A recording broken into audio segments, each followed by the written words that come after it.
We've heard the hype, visit Zermatt when you're in Switzerland, but from the moment we arrived, we finally understood why. If you're coming to Switzerland for the first time and you haven't put Zermatt on your itinerary, you won't want to miss this car-free village that completely stole our hearts.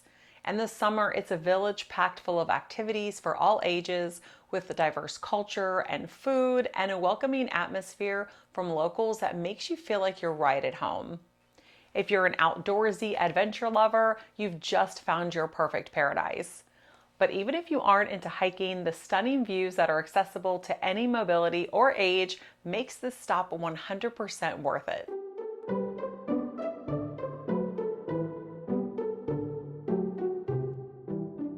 To get to Zermatt, it can be a little tricky. This is a completely car-free village.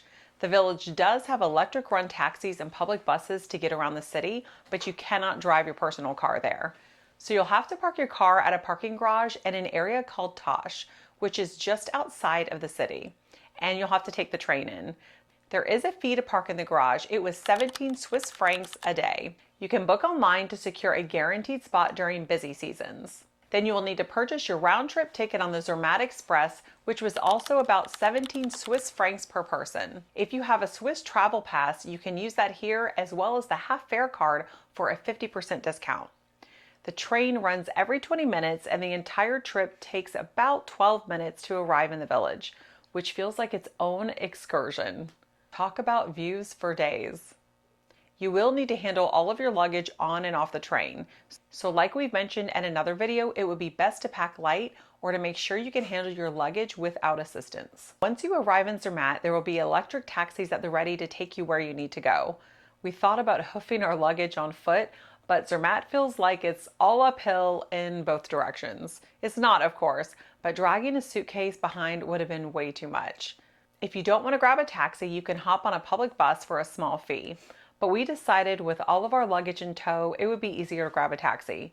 Never in my wildest dreams did I imagine our luggage would ever fit into this tiny truck-like vehicle.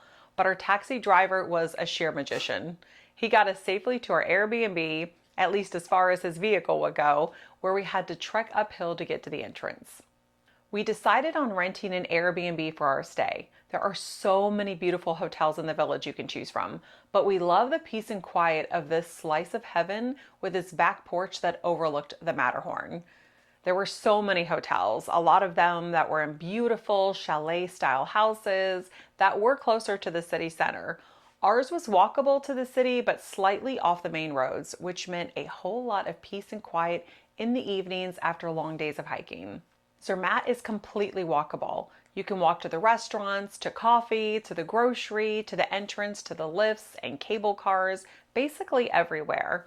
You can also use their public e-buses, which is completely free with the Swiss Travel Pass. If you have purchased a lift ticket, the e-buses are also free, or you can take the e-taxis.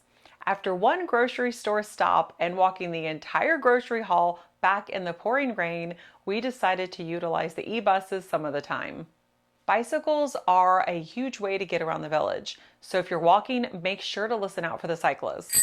You can also ride the incredible lifts to places like Senega, Blauherd, where you can begin hikes or outdoor adventures like the mountain carts or kick bikes, or you can take it to the Matterhorn Glacier Paradise Lookout.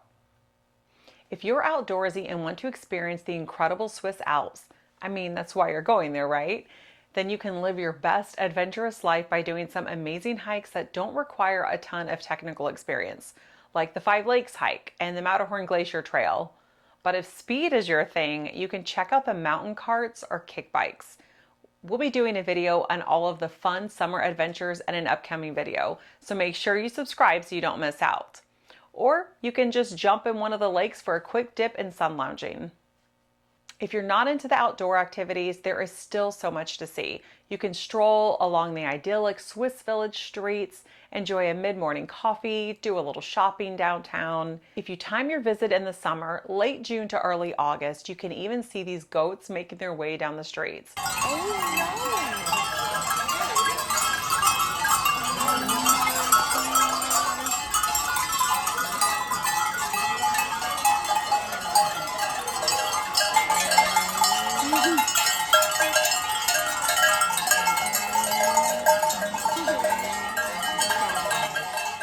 Where else but Switzerland can you see something like this? You can also hop on the Gornergrat Railway to ride the historic electric cogwheel to the Gornergrat summit with views of the Matterhorn. Zermatt is one of those places that's hard to fully explain until you stand there yourself, taking it all in. If Zermatt has been on your list, let this be your sign to start planning. And if you've been, you probably understand why this place feels so magical. Thanks for traveling with us. We'll see you in the next adventure.